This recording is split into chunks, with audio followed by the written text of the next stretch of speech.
Have you heard the old saying, don't judge a book by its cover? But that's what people do, right? We judge everything by outward appearances. In my experience, a great album cover can make or break the decision on whether I buy an album. So go on a journey with me as we look at some great album cover designs and talk about why I believe that you need a personal designer for your album artwork. This is Judged by the Cover. Hey everybody, welcome back to the Judged by the Cover podcast. I'm Josh. I'm Phil. And we've got a fun one today. Do I say that on every episode? No. Okay. But yeah, today we wanted to kind of take y'all on a journey that's pretty close to both of us. And it's a subject that we haven't touched here. And it's both me and Phil come from like a Christian faith background. That's technically where we met. We met playing guitar at church together. And we wanted to just talk about a couple of artists and albums that were like inspirational to us. That, you know, whether that as like a creative or as a musician. I think we both came from this from a little bit different angle, so I'm pretty excited to hear what Phil has brought today. We were doing a little pre-show discussion and kind of walkthrough of some stuff, and I was showing him the album I'm going to be talking about, and I think he got a little jealous. I did. Your stuff is so new and cool. My stuff's always so old and old and old. Well, you know, that's what makes us work together, right? I guess. So I promise you, you know, if you're not somebody, you know, of Christian faith or church background, hang out. I promise you it's going to be really cool. We're not going to take you to church unless you want to. But yeah, I'm pretty excited. It's the album that I'm going to be talking about is one of those that as like a creative did a lot for me as far as just like going like, wow, like this is what you can do. And it kind of touches on some things that I love when artists can do. Yeah. And we'll talk about some of those similarities with some artists that I really love growing up. Am I missing anything, Phil? No, like I saw a sneak peek of what Josh is going to bring to the table, and it's so good. It's like above and beyond what any major label secular artist would be doing.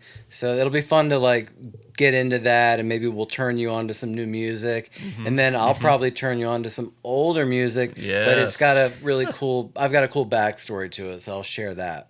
Cool. And something that we teased last episode, if you haven't checked it out, go check out our Music Discovery 3.0 from last month. But we teased the idea of a Record of the Month club. And right now we're just we're going to be throwing some feelers out there, see how many of y'all are actually interested in that. So be looking for some links. I'll try and put a link in the description. I've got a sign up page. So my goal is to try and launch something by fall of this year. That's kind of what I'm shooting for.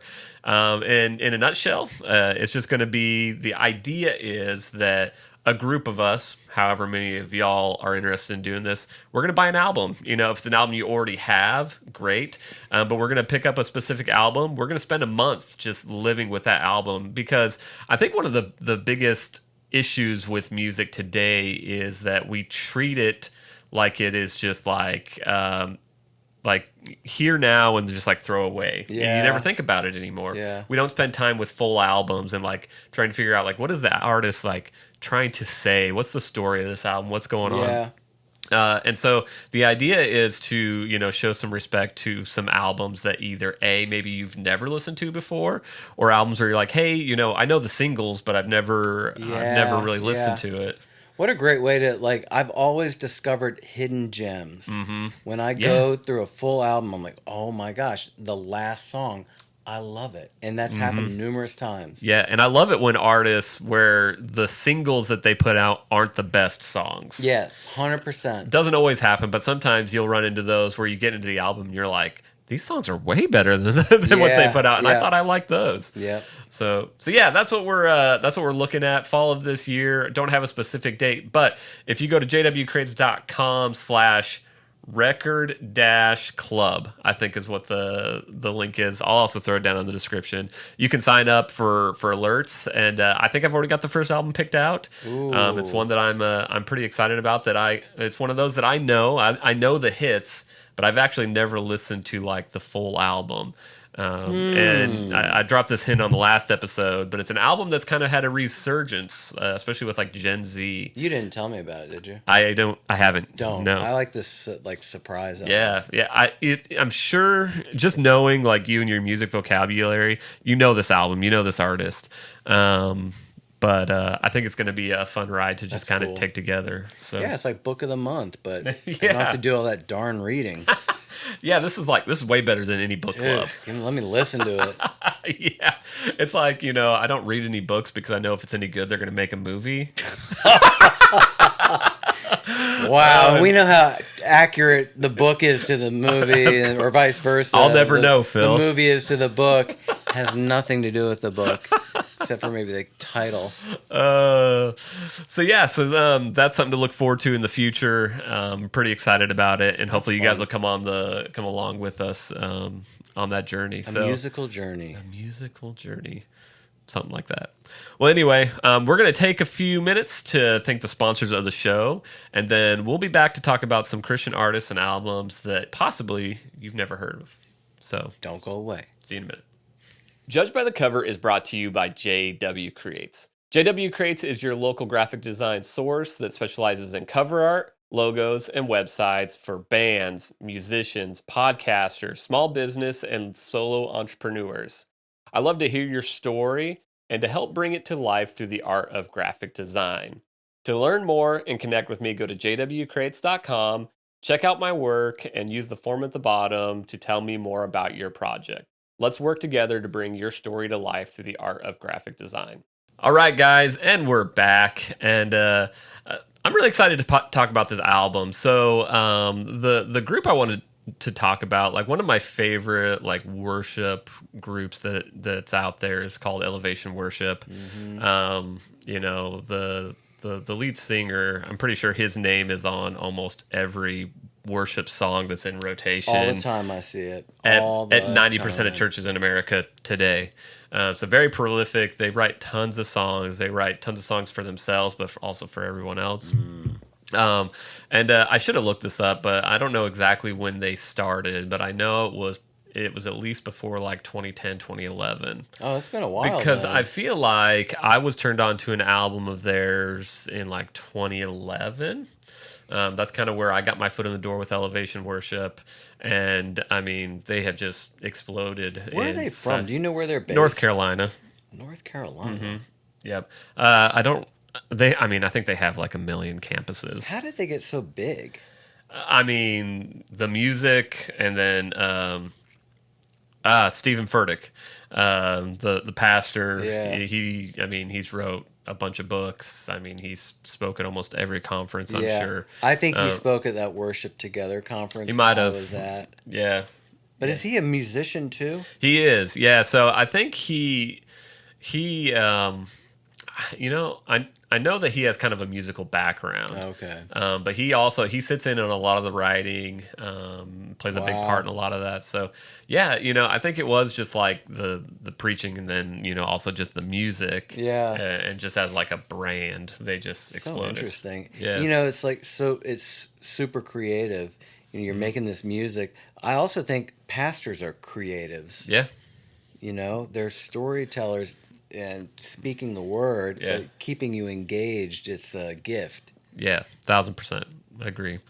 And so the album I want to talk about is called Paradoxology, and just the name in itself is kind of fun to say. But where this album came from is 2018, they dropped an album called Hallelujah Here Below. Successful album. And, if you don't know anything about like worship music or like modern worship music, these are like big stadium anthems, and most of these albums are recorded live. So they're, a lot of the sound development is like you can hear the crowd, and it's there's sometimes like 3 or 4 different guitars. You've got bass, you got synth, you got big drums. Yeah. It's a show that's made for kind of like arena, big stadium type deals. And so that's what these albums usually sound like.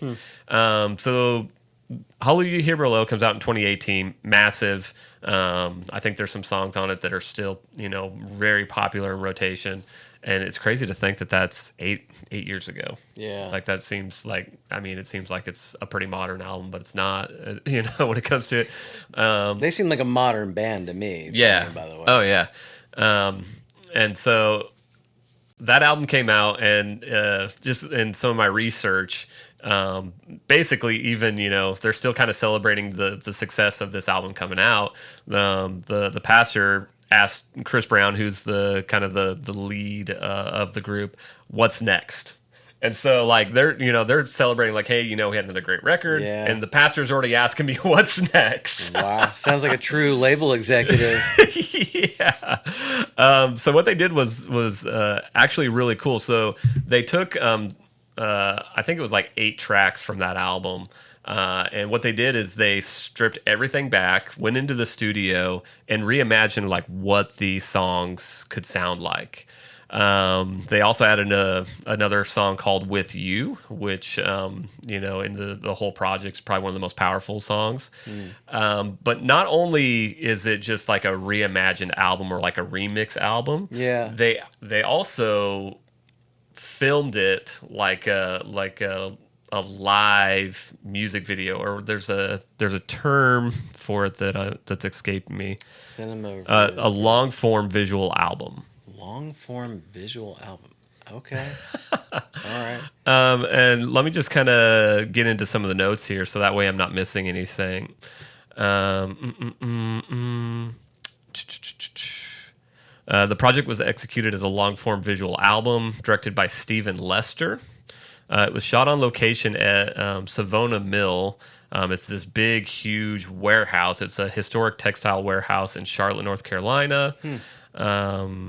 The production utilized elaborate single-take choreography and continuous Steadicam movements to preserve the physical and spiritual atmosphere of the room. He showed me a clip. It's so good. And I'm going to try and share some clips, and there will be a link below. You can watch the full album, and it is one of the most creative things I've ever seen in my life, I think, when it comes to music. And this time of life was also like really pivotal for me. So 2018, we just moved to Chattanooga, Tennessee, kind of restarting life, figuring out like what does life look like from here on out. And right around that time, that's when I decided to take this whole JW Creates thing really seriously. Really? So like 2018, 2019 is really when that catalyzed. And I would attribute some of it to this album, just because it's just one of those things. Like, obviously in the church world, especially when you're talking about budgets of churches like this, like they have all the creatives, they have all the money to throw at creative.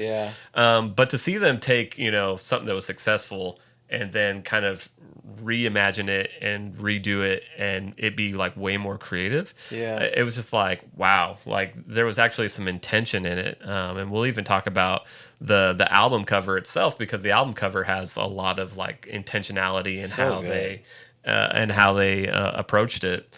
A couple of fun things to kind of talk about. So the name Paradoxology is kind of the combination of two words, paradox and doxology. So it says the title centers on the theological tension of a perfect God receiving and inhabiting the imperfect praise of broken humanity. You gotta read back one more time for me. Read me that back one more time. So it's this theological tension of a perfect God receiving and inhabiting the imperfect praise of broken humanity. Here we go. We're taking you to church. Buckle up. Because there's, I love that. I think for a lot of people, and especially you non-church folks, there's this tension where it's like, I got to get myself, fixed up or cleaned up before I go to church. Yeah. But I think the way that they kind of are looking at it is, no, we're always imperfect. And then God appreciates like that imperfect or broken praise, right? It's like saying, I want to wait till I get my life in order, then I'll have kids or something like that. It's just like, you know what? Come as you are, and start now, right? Yeah. What is so you're gonna tell me what doxology means, right? Doxology is just like, I think it is, in layman's terms, the kind of the what and the why you do it, I think is what doxology means. And I'm sure someone might get in the comments and tell me that I'm wrong. Okay. Well, what is that? What we do at the end of a service or like a chapel? We praise Him. All the Nah, so, well, now you're asking me questions that I didn't that's okay. foresee. But I thought I forget if that's like a doxology. I could look it up. Doxology is a short liturgical hymn or expression of praise to God. The term comes from the Greek words doxa, meaning glory or splendor, and logos, meaning word or speaking. Literally translated, a doxology is a word of glory. So common examples: praise God from whom all blessings flow. Praise Him, all creatures here below. Praise Him above you, heaven. So, used frequently in Protestant churches, this familiar verse is often sung during the collection of tithes or offerings. Okay, so you were right. I was wrong. How about that? But, how lame that I can't remember the lyrics.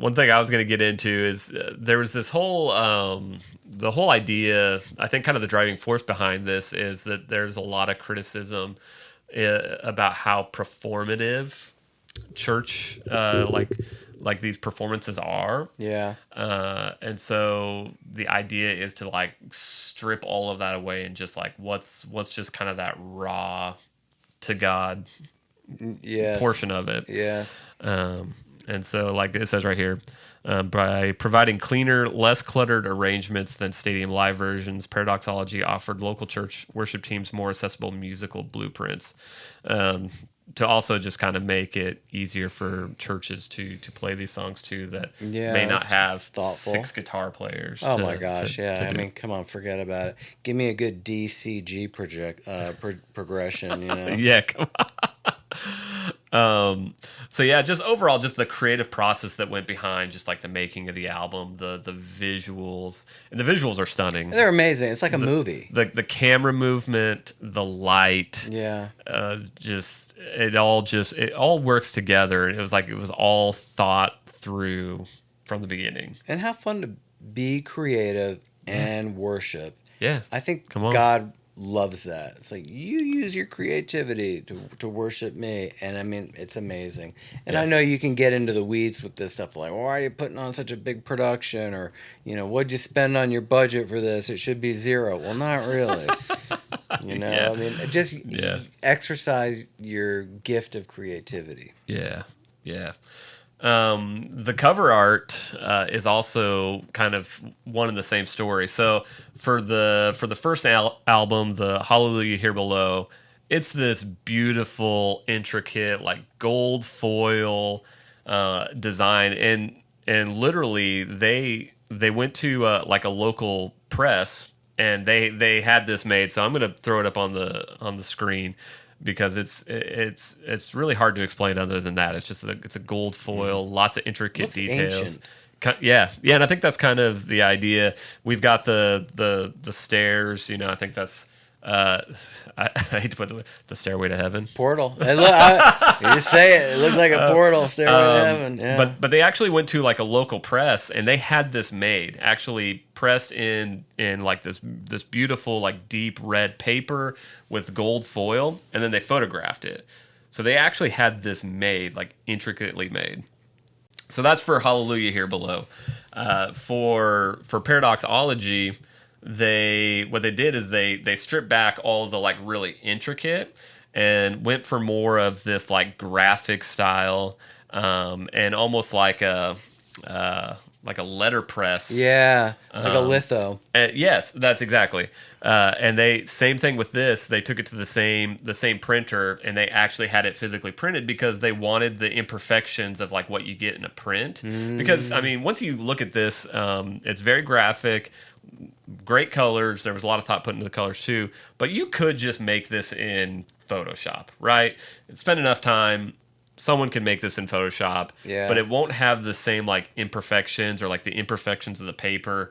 You're not going to really see it as much, just on the screen. But like if you were to hold this, whether you had a CD, I don't know if they ever did a vinyl pressing of this. They might have. I mean, if anybody. But just they wanted the imperfections, and I don't know if you'll notice this, but the stairway is going the opposite way. Yeah. And It reminds me of those wood blocks where you cut the wood and Yeah. you stamp with the wood. yeah, I think that's kind of that was the idea. Mm-hmm. Yeah. And so they actually brought in a guy, and I guess his background is more like skateboarding graphics and stuff like that. So you can kind of see a little bit of that. But yeah, it was just this whole idea of they stripped back the pretty, the intricate, and went for more of kind of a blocky, imperfect. I like that But- idea.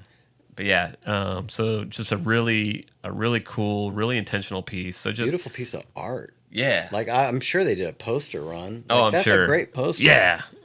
I'm sure they had posters and everything. Yeah. And I wish I had a picture of it, but they did do a run of prints, and it was on this like navy blue. So the rest of the colors were the same, but the background was like this navy blue Interesting, color, and it yeah. was like it was premium. It looked beautiful. Yeah. What's the word for that? Bespoke, right? It's like bespoke, just handcrafted. Yeah. Kind of one of a kind, not a major, wide scale, huge scale piece of art. It's great. It's like a Etsy shop. Yeah. maybe a little nicer than an Etsy shop. Maybe a little nicer than Etsy shop. But yeah, it's just one of those albums, like I said, that as a creative, like that was a very formative time for me in my creative business, where it was just kind of that fuel in the fire that it's like, yeah, there are people that are putting like intentionality into things. And obviously, we've already talked about these guys have huge budgets, so Yeah. they got the best of the best to do the best of the best for this album. But just a really cool, just across the board.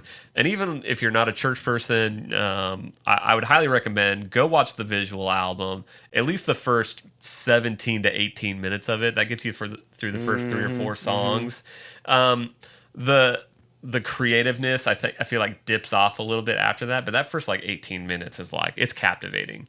And like I said, I mean, even if you're not a church person, it's something that I would highly recommend. Is every checking out. song a video? Sorry to Yeah, interrupt yeah, you, but the whole every thing. song's a video. Okay. Whole thing. I got you. Yeah, and I think it's like 9 songs. I think is what that's it is. that's like almost like a movie of the week or something. Yeah, well, I mean, it's like 45 or 48 minutes, so not super long, like a short film. Okay. So yeah, that was an album that was very instrumental for me as a creative, and it's not my favorite album cover by them. Maybe one of these days we'll talk about my favorite album cover because they've got great visuals across the board. Yeah. I think they basically nail it on all of them. But yeah, It's interesting too. Like you guys just moved, and so you've got this really. It's embedded in you, like this music with your move. So it's Yeah. almost like a bookmarker. So it's like a moment. Like, oh, I remember Yeah. this song when I met my girlfriend. I remember the song when I proposed to her. But you remember this album when you made a big move and a big life change. yeah, And it inspired you to start your business. And it's really cool. Like music still plays like a huge part in our lives. Whether... you were just saying like music's so disposable now, yeah. but it really is. Like we all have that song. Like you go to a wedding, we're gonna play the song that we met. We're at a bar and this George Strait song was playing, and that's our wedding song. Yeah. Like okay, I mean that's how it is. Yeah, 1,000%. And just music in general, it's playlists, right? So you hear the song, you hear the hit on the radio if you listen to the radio. Yeah, or the message on Sirius. Yep, and you throw it on a playlist and you move on from there. You never sit and just enjoy like the full album. Well, you were talking to me about Chris Tomlin, and there's like some billion plus streamer, like small list. Can you tell me about that again real quick? Because that'll just give you a little bit of perspective of like how big the Christian music industry is, for lack of a better word. But it's huge. Tell me about this. So Chris Tomlin, I mean, basically since 2008 has probably been one of the biggest Christian radio artists. And there is, it's like diamond radio plays. There are 4 artists across all genres that have achieved this status. And the first three you'll probably recognize. So I believe it's Garth Brooks, Pitbull. That's so funny. T-Pain. I think it's Drake. I think it's Drake. Yeah. But I should have looked it No, up. but I know it's painting a picture. But then Chris Tomlin. And I listened to an interview with Chris Tomlin, and they asked about it, and he's like, somebody would go through the list and go like, okay, yeah, I've heard of that guy. Yeah, I've heard of that guy. Oh, yeah, I've heard his music. Who's that guy? Yeah. But I mean, across the world, not just in the U.S., but across the world, his music is played by Christian radio stations or by churches. I think that there's a statistic, or he was given an award in like 2017 or 2018 for being the most sung artist in the world. Unreal. Yeah, and it's just because like one, the songs that he's written and sang are just they're huge songs that mean a lot to a lot of people across the world. And the whole Christian music industry is it's a very interesting world because when we talk about rock music, obviously there's like subgenres of rock, but that's kind of like a its own kind of thing. And then you got pop music, and some things infiltrate it, but pop music kind of that. You got country music. Mm-hmm. With Christian music, it's just like it is more defined by the subject, not by the art itself. Interesting, yeah. And so, like, it's a very wide swath. And obviously, once you get into Christian music, you've got like Christian rock, you got CCM, you've got praise and worship. So there are different, but it's one of those categories that's pretty crazy. And there's a lot of these songs that get sung by lots of churches, and we can get into CCLI licensing and stuff like that. That's not what we're here to talk about today, but it's a pretty crazy world that, like, if you can have a song that resonates with people, I mean, it can go like a long ways. It's incredible. Yeah. Guess who my first ever Christian music concert was? Who was the artist? So let's see. This probably would have been sometime in the early mid 2000s. I came back to church in 2006 with like 1 foot in the door and 1 foot out the door. 2000. So that'll give you a little marker. It would have to be like Casting Crowns or Mercy Me or something along those lines. It was Chris Tomlin. At the Universal Amphitheater. That's torn down now in Hollywood. Okay. Universal Studios. Okay. The Universal it could have been called the Gibson Amphitheater at that point. But my wife is like, hey, I got 2 tickets to see this Christian artist, Chris Tomlin. Do you want to go? And I'm like, absolutely not. I can't. It's like watching a Christian movie. Like if someone says, you want to watch this Christian movie? It's like, no, I'd rather go to the dentist than watch a Christian movie because they're so bad. And look, I'm not talking about the message. I'm talking about production value, acting. And I'm having fun with this. But what an incredible concert. I went and man, I was blown away. It was so, and it really was it was a turning point for me to like go to that. So of course I went to the show and surprise. Really, really loved it. Yeah. Yeah. Yeah, and I mean, right around that time, I mean, he was everywhere, man. Yeah, it was, and it blew me away too. It was like this place is sold out, huge amphitheater, and I was like, wow, all these people show up for a Christian artist. If you're a regular musician in LA, ain't no one coming to your show. Nobody's coming out. Yeah. Mm-mm. And he was really cool. I had my own thoughts on Chris Tomlin for a long time, just because of how big he was. Mm-hmm. But this podcast came out earlier this year. I may put a link for it too. Is it John Chris? John Chris podcast. It's called the Net Positive podcast, and he was talking about how he went from I think they did Easter. at the big NASCAR race. It was on Easter Sunday, and so he's leading the service at this huge stadium for a NASCAR event, and then the next weekend he's in Alabama doing the Rattlesnake Rodeo or something like that. Crazy. And so it's just kind of this like paradox where he's playing these huge events, and then he's at some unknown event in middle of nowhere Alabama, and he's like it really keeps you humble.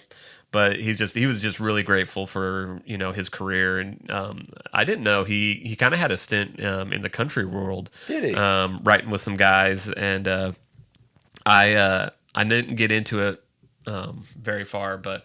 Yeah, another one of those artists that, he, How Great Is Our God?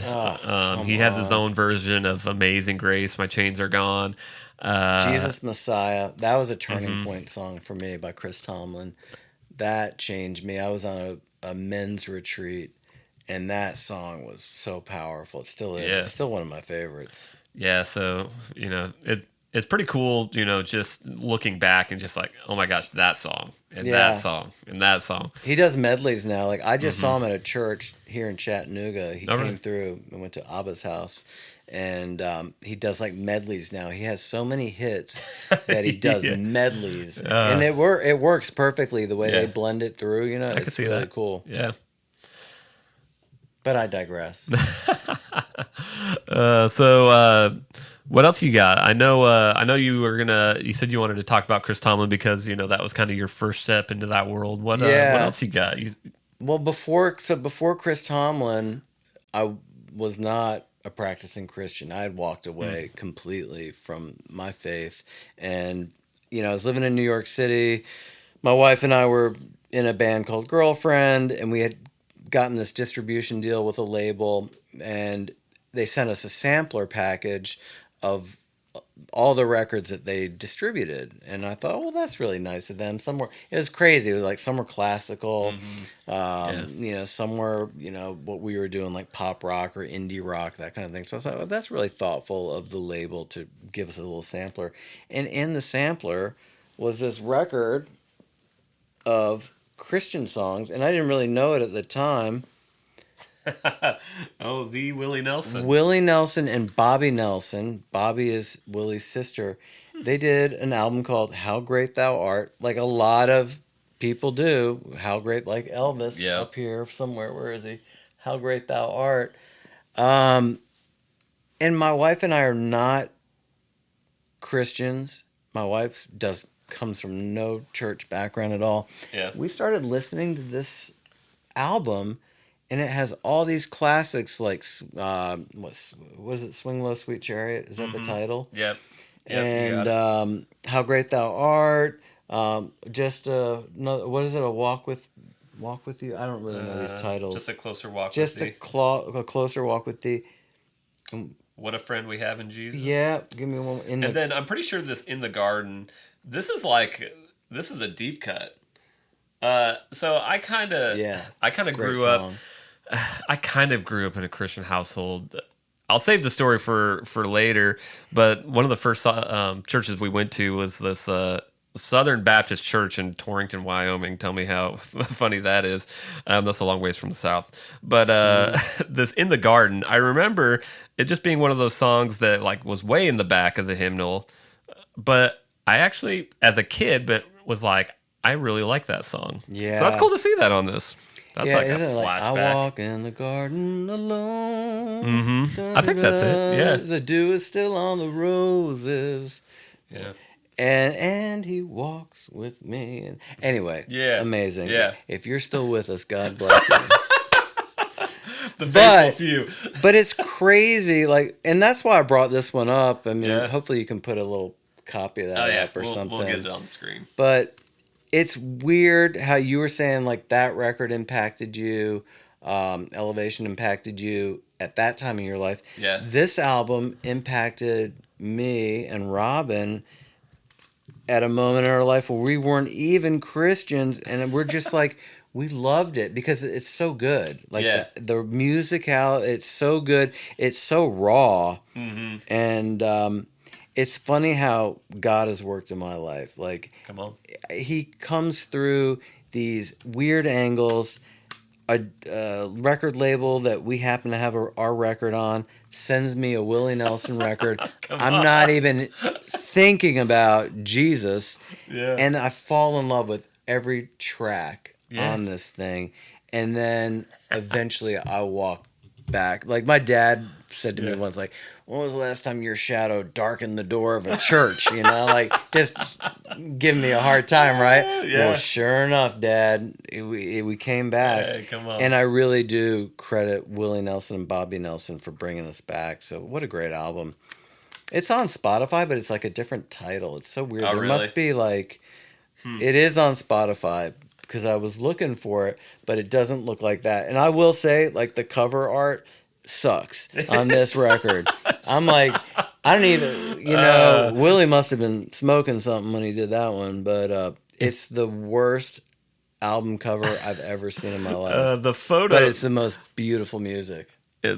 So we've got this beautiful picture of Willie Nelson here, but behind him is this like really like blown out shot of a church, I'm assuming, but it's so grain washed silo. out that Yeah. it's hard to see. But yeah, Yeah. how Yeah. funny. Willie Nelson of all people bringing you back to church. If we're going to look up this graphic designer and if they're still alive, I think we should send them some hate mail. No. I shouldn't do that. You just delete that part. It's permanent. I'm It's on looking the now, record. but the font's so bad and my eyes are so bad, I can't even read it. Oh, All right, it doesn't man. matter. See, that's terrible. I wish I had a better example, but that's really, truthfully, all kidding aside, that really is a huge record for me. It still Dude, is. I love it. I love it. And of all people, Willie Nelson. That's, I know. That's amazing. It's so uncool. It's cool.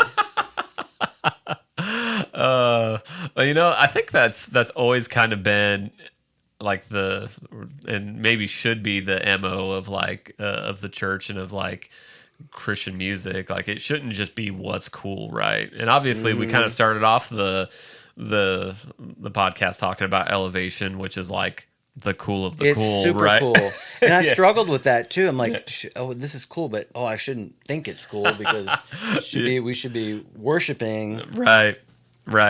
Yeah, it's a weird. Weird. It's a paradox. There you go. Paradoxology, right? Paradoxology. Yeah, because obviously you want to do things at a high level, Yeah. and do it well, but also like not get into that like performative world. Yeah, Well, how do you feel about the Passion of the Christ? Was that Mel Gibson, right? yeah, With that's like one of the biggest Christian movies in the world. Right. It's an incredible performance, and when Yeah. you watch it, you're just blown away. It's almost like it's real. yeah. I mean, they got about as close to real as you could get. Yeah, I think. mean, how do we feel about a movie Yeah. performance? Why is that any different from a musical performance? That's a good thought. Yeah, because Man, it shouldn't be this because is a heady episode. No, because I mean, at the end of the day, this is where we take you to church.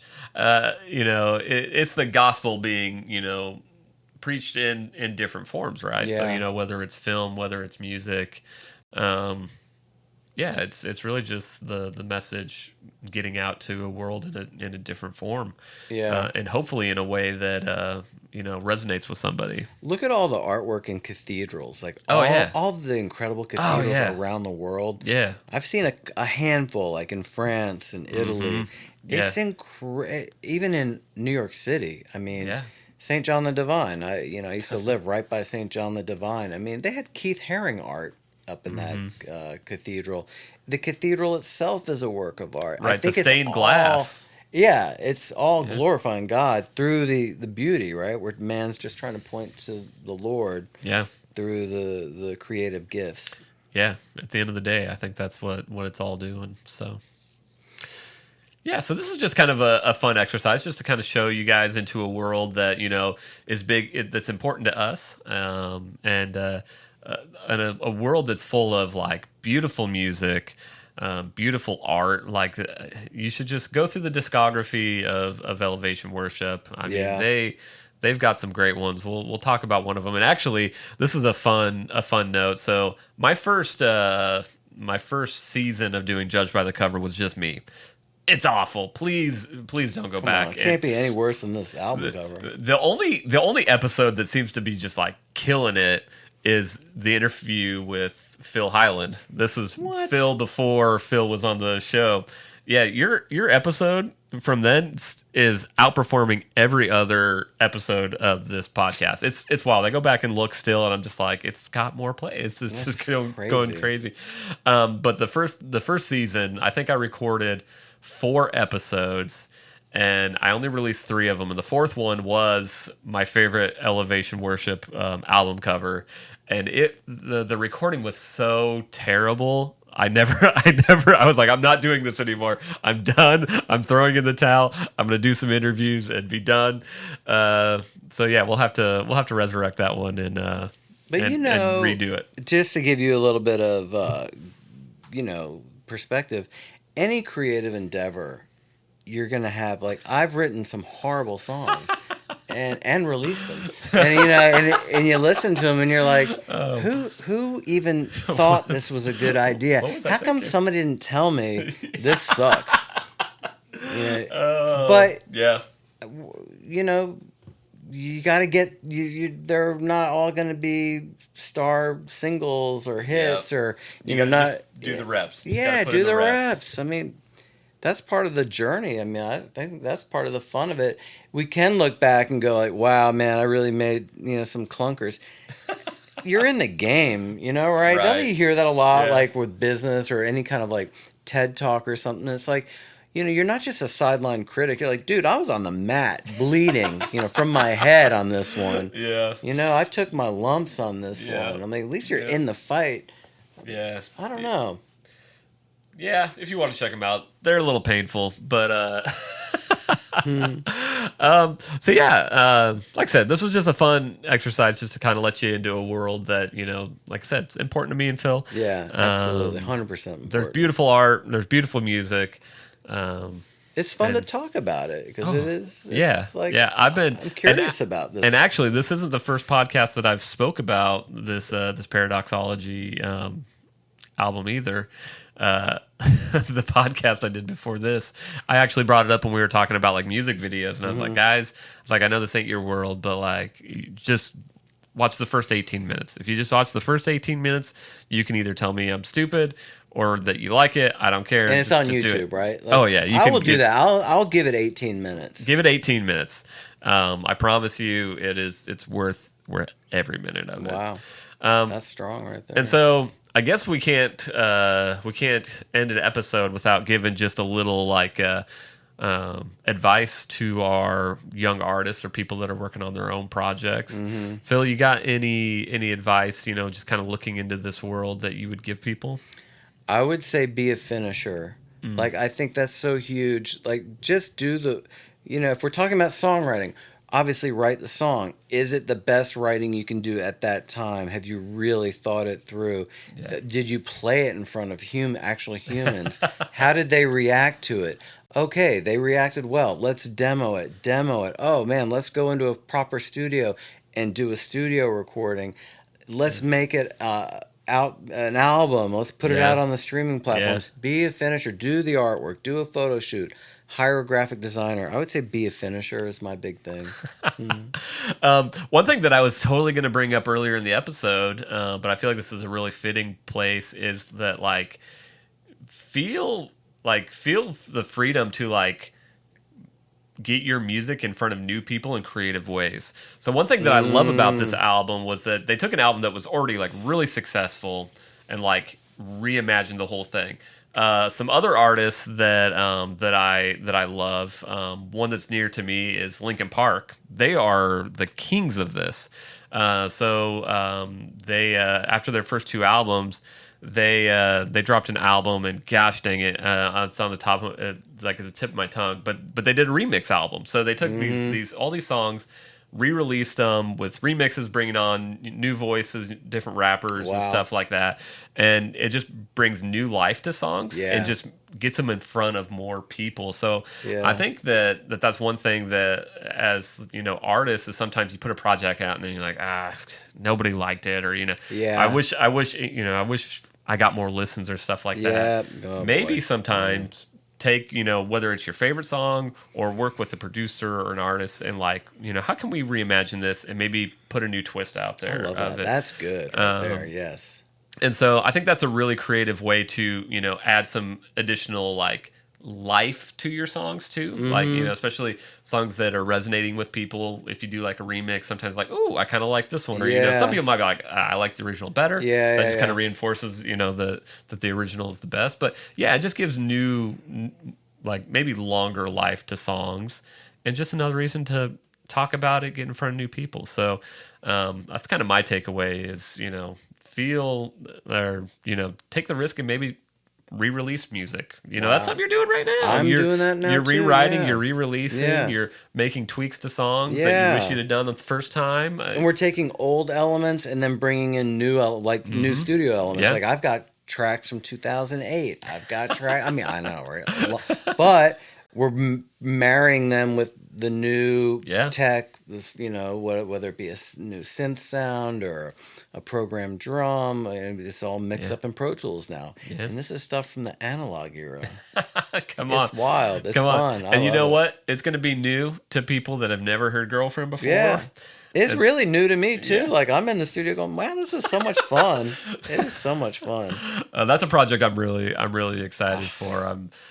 Phil's been playing me bits and pieces here and there. We actually listened to one of the songs tonight before recording. I'm just like, this is a banger, man. It's going to be good. So I'm really excited for that. So one thing on that, though, I would just say, if you're a creative out there, touching on, speaking to you, the artist out there, it's it feels so good to, get these songs down, or if you're making a movie, shoot a short, do a proof of concept. Those are huge now, proof of concept shoots. Yep. Just make it. Just do it. Just even if you got $20, do it on your iPhone. Man, there are more tools now. Yes. In your pocket. Everybody's got a smartphone. I don't care if it's a few years old or if it's the brand new one. It's way better than what Phil had 10 years ago when he was trying to make music. Can you imagine if I had an iPhone in 1997? You'd been unstoppable. Dude, I'd have 18 albums out, all music videos to every track. How many good ideas do you think you lost that you couldn't record or get down? Or I don't know. I did have a 4-track, a Tascam 4-track. So I would. Here's my theory on that. Yeah. If it's a great song, you'll never forget the melody. Okay. So I like that. I stick to that too. If it's something I'm humming a week from now, I do use voice memos all the time. I've got loads of voice memos. Yeah. But if I can't remember it in 4 days, it ain't worth it. It ain't worth it. Ain't worth revisiting. It ain't worth it, baby. Well, thank you guys. Thanks for hanging out with us. If you're still here. This was a wild one, huh? We were a little all over the place, but definitely one that I think was interesting to talk about. But if you're on YouTube, definitely give us a like, hit the bell button, leave us a comment. Tell us whether or not you like these albums. If you're on Instagram, if you're on Apple or Spotify, leave us a review. Reviews are one of the best ways to support the show, unless you want to give us some cold hard cash. But reviews, just kind of help people see that, hey, this is a legitimate show. People like it, and helps us grow. So thank you. We appreciate all of y'all. Be on the lookout for Record of the Month Club coming this fall. What else? That's kind of cool. Fall vibe, Yeah. I'll listen to the record as my fire goes. Yeah, by the fire. Yeah. Fire listening. Let's go. Warm vinyl. Oh, yeah. Vinyl and fire may not. They never mix. Anyway, as we digress, but we thank you. Thanks for checking out this episode of the Judge by the Cover podcast. And we'll see you on the next one. I'm Josh. I'm Phil, and we'll see you later.